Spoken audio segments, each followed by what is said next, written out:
Vamos lá, pessoal. Esse é o segundo vídeo do Middle, né? Sobre a relação entre causação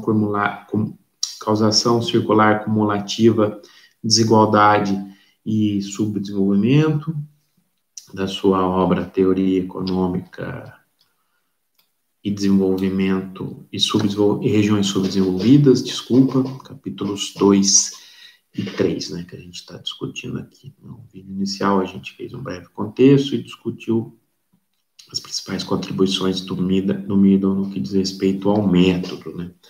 Agora que a gente aqui está discutindo os condicionantes, a ideia é discutir, apresentar uma caracterização na leitura do autor dos condicionantes do subdesenvolvimento e uma estratégia para superá-lo, né. A gente já partiu da discussão dele central ao se mostrar que você deve compreender o processo de caracterização do subdesenvolvimento a partir de uma perspectiva não economicista. Ele nega a ideia do monoeconomismo, a ideia da convergência. Mais do que isso, ele vai a fundo nos princípios econômicos e vai se contrapor a qualquer ideia de equilíbrio estático. Ele vai colocar a ideia de que há permanentes forças que tensionam as transformações da estrutura em uma instabilidade permanente na direção de movimentos que são autorreforçadores por meio da causação circular cumulativa. Ou seja, eu não tenho forças que atuam em sentidos opostos para contrabalancear esses elementos. Nesse sentido, a literatura convencional é incapaz de compreender não só as determinações econômicas nos países desenvolvidos, mas principalmente nos países não desenvolvidos, dado que a ideia do livre mercado, a ideia do laissez-faire, na verdade, reproduz a desigualdade, reproduz o subdesenvolvimento, reproduz a hierarquia, ao contrário do que diria a ideia convencional, baseada lá com as derivações posteriores no que diz respeito às vantagens comparativas da especialização no comércio internacional. Então, o Middle fala, os países subdesenvolvidos têm que negar essa teoria convencional, interpretá-la a partir das suas realidades, complementá-la a partir das suas realidades, que levam em consideração elementos sociais, elementos históricos, elementos políticos, elementos institucionais centrais, nas palavras deles, que levam em consideração regras, padrões de comportamento, as estruturas e os valores da sociedade, certo? Nessa perspectiva, ele vai olhar para os países subdesenvolvidos e vai falar o seguinte, olha, esses países já não devem ser mais, até uma questão de valor, ser chamados de países atrasados. Está falando ali no final dos anos 50. Mas eles devem ser entendidos como países subdesenvolvidos. Por quê? Parece sutil, né? Mas é a ideia de que países atrasados, ao chamá-los de atrasados, você tem implícita a ideia de que eles estão em movimento. Eles estão em movimento, mas eles estão atrasados. Eles apenas estão atrasados. Mas é um movimento de convergência, dada a leitura convencional e seu corolário de política. O Middle vai falar, não, esses países são subdesenvolvidos. Eles não estão atrasados. Então, eu preciso mudar de patamar o meu objeto de investigação. E por que eles são subdesenvolvidos? Eu vou falar, olha, eu preciso entender diversas características para além do economicismo. Ok. Mas, além disso, eu caracterizo esses países subdesenvolvidos como países nos quais os efeitos propulsores, como a gente falou no final do vídeo anterior, eles são fracos. Então, eu não consigo engendrar uma dinâmica que incentive esses efeitos propulsores, que por meio da causação circular cumulativa levaria ao desenvolvimento.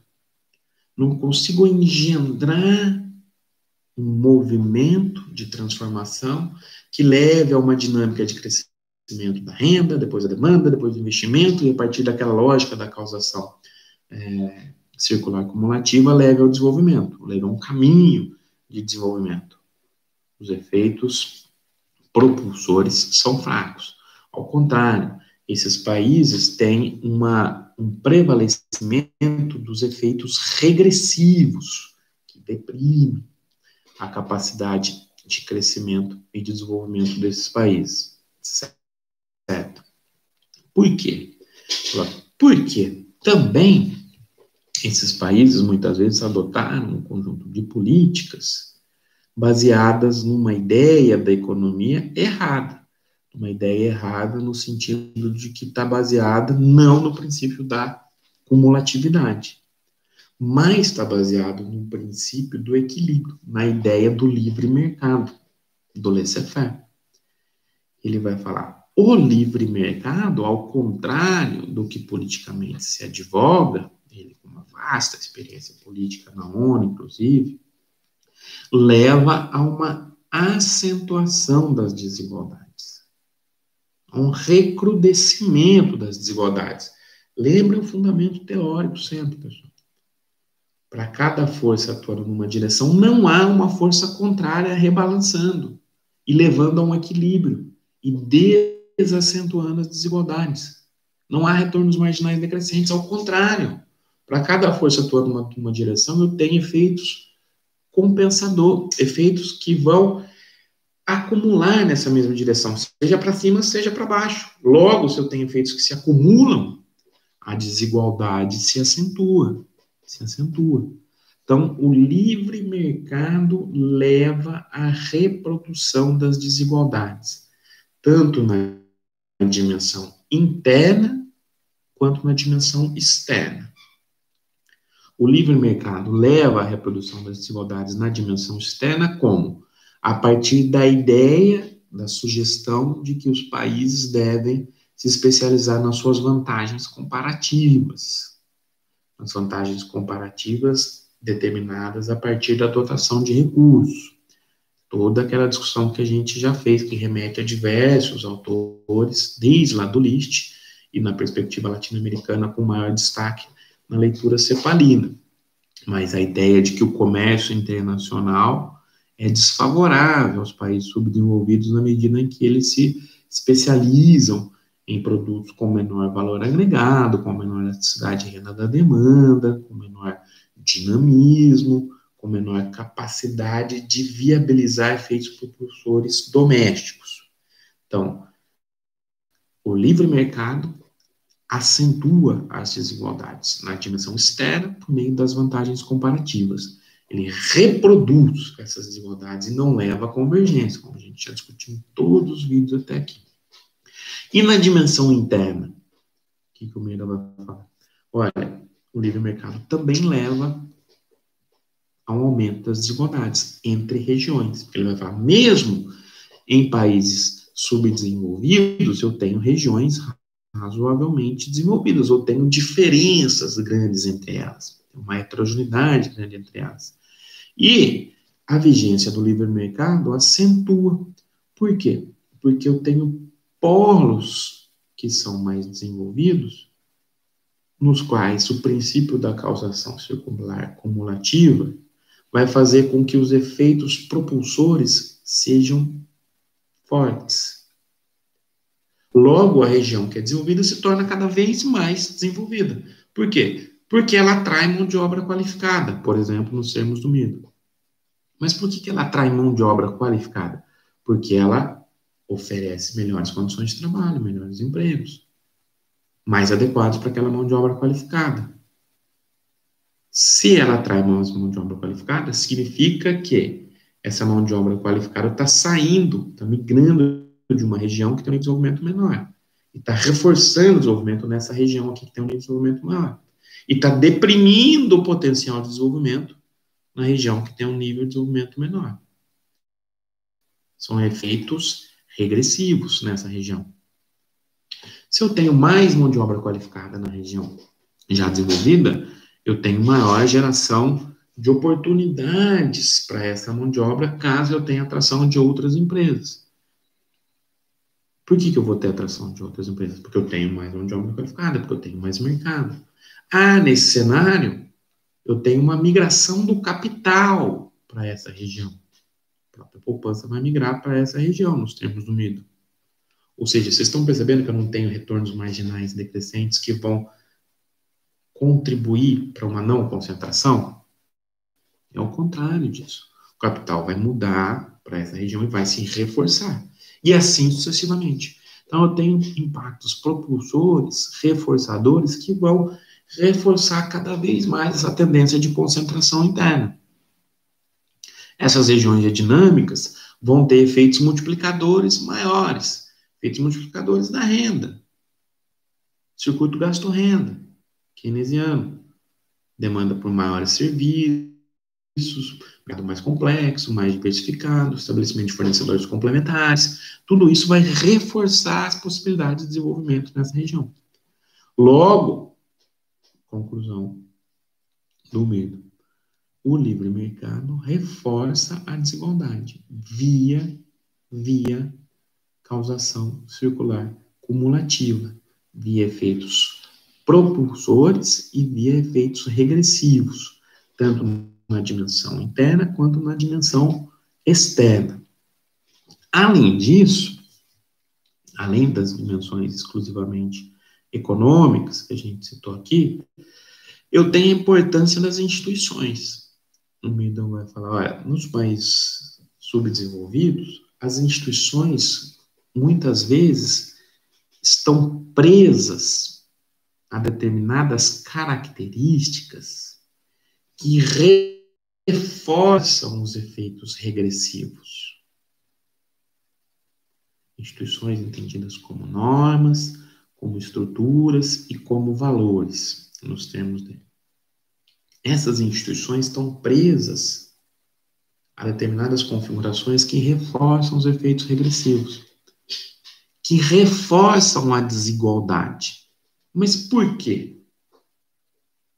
Porque eu tenho configurações políticas domésticas gestadas historicamente que fazem com que uma parcela da população, invariavelmente é quem comanda o Estado, se beneficie dessa reprodução da desigualdade política e economicamente.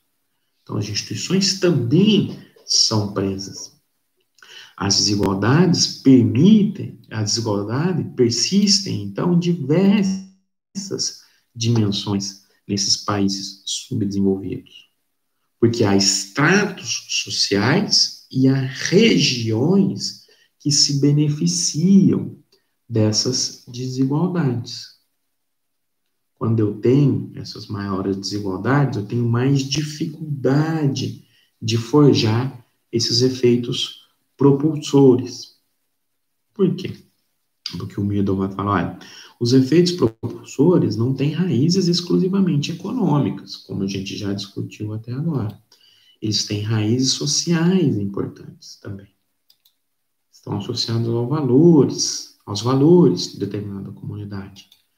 E se eu tiver efeitos propulsores importantes, aumento da renda, aumento da demanda, aumento das oportunidades, se eu estiver trilhando um caminho de desenvolvimento, as oportunidades vão ser maiores para todos, e aí eu vou ter uma maior empatia, uma palavra da moda, um maior nível de solidariedade na comunidade, nas palavras do Middle agora, para outras medidas que reforcem a redução da desigualdade. Tá claro, pessoal? Conforme eu vou avançando no desenvolvimento, eu tenho efeitos propulsores fortes, eu aumento as oportunidades, essas oportunidades de integração social levam a um maior nível de solidariedade na comunidade, sempre causação cumulativa. Por quê? Porque eu tenho mais oportunidade para todo mundo. Então, eu tenho mais solidariedade para com o próximo. Não é uma disputa, uma carnificina em prol de um número muito pequeno de oportunidades. Então, logo, eu tenho mais empatia, eu tenho mais solidariedade para determinadas medidas que vão reduzir a desigualdade interna. Isso levaria a novos efeitos propulsores. Como viabilizar esses efeitos propulsores? Ou, em outras palavras, terceiro e último bloco aqui da nossa análise. Como superar o subdesenvolvimento? Como gestar uma estratégia de superar o subdesenvolvimento na perspectiva do meio. Primeiro ponto, enfatizando, que a gente aqui já discutiu, ele vai colocar, olha, precisamos negar as teorias econômicas convencionais, dado o fato de que elas, na verdade, têm um erro fundamental a partir do método do equilíbrio estático, e esse erro fundamental se materializa na dimensão política e econômica no aumento da desigualdade. O livre mercado leva à desigualdade entre as regiões e entre os países. Então, preciso negar as teorias econômicas convencionais e entender o desenvolvimento ou subdesenvolvimento a partir da perspectiva da causação circular cumulativa, uma perspectiva mais ampla para além do economicismo. Preciso negar também as vantagens comparativas, a teoria das vantagens comparativas. A ideia é atuar na dimensão internacional por meio de políticas protecionistas, a mesma discussão dos outros autores que a gente já apresentou, que incentivem a diversificação da estrutura produtiva doméstica, ou seja, industrialização, avançando para além da especialização em commodities. Preciso ter um controle cambial, o Miro tem essa questão com clareza, problemas de estrangulamento externo permanente de países subdesenvolvidos são recorrentes, então preciso ter um controle cambial para evitar importações supérfluas, para evitar fugas de capital, para fomentar o investimento doméstico, e preciso de uma ajuda financeira internacional, mas sem a imposição de condicionantes liberalizantes. A ajuda financeira internacional é bem-vinda desde que não imponha condicionantes liberalizantes que só reforçariam a desigualdade e o subdesenvolvimento. Logo, uma estratégia de superação do subdesenvolvimento exige uma atuação estatal ampla, forte, no sentido de fomentar os efeitos propulsores, não apenas a dimensão econômica, mas a dimensão social também, como a gente já discutiu. É necessário, então, mais do que nunca, um plano nacional de desenvolvimento exaustivo, com um enorme detalhamento setorial, nas suas mais diversas dimensões, e concentrado no objetivo de incentivar o investimento para viabilizar a transformação estrutural. Deve-se examinar, nas palavras do Middle, detalhadamente a economia e o sistema social de determinada comunidade, a fim de se identificar quais são os melhores fatores econômicos e os fatores não econômicos que levam aos efeitos propulsores. Que por meio de uma causação circular cumulativa, levem a uma mudança na estrutura social e econômica e ao desenvolvimento. E, em geral, quais são esses efeitos propulsores, né? Esses melhores efeitos propulsores econômicos e não econômicos? Ele vai falar, olha, na dimensão econômica, eu posso olhar para investimento em infraestrutura como um todo, uma integração territorial é muito importante para reduzir esses movimentos de desconcentração e de avanço da desigualdade, integração territorial, investimento em infraestrutura, investimento em transporte. um fomento à diversificação industrial, a diversificação na estrutura produtiva, inclusive também para contornar as limitações de uma inserção externa baseada em vantagens comparativas, baseada estática, em vantagens comparativas estáticas, baseada na exportação de commodities, e elementos não econômicos, investimento pesado em saúde, para melhorar a condição de vida da população, para viabilizar efeitos propulsores positivos, investimentos em educação e investimentos em ciência e tecnologia. Vocês estão entendendo para onde que ele está caminhando. Investimento em ciência e tecnologia também para viabilizar o processo de transformação estrutural e desenvolvimento sua perspectiva mais ampla por meio da pesquisa e desenvolvimento também. Educação, desenvolvimento pleno, desenvolvimento humano, saúde, ciência e tecnologia.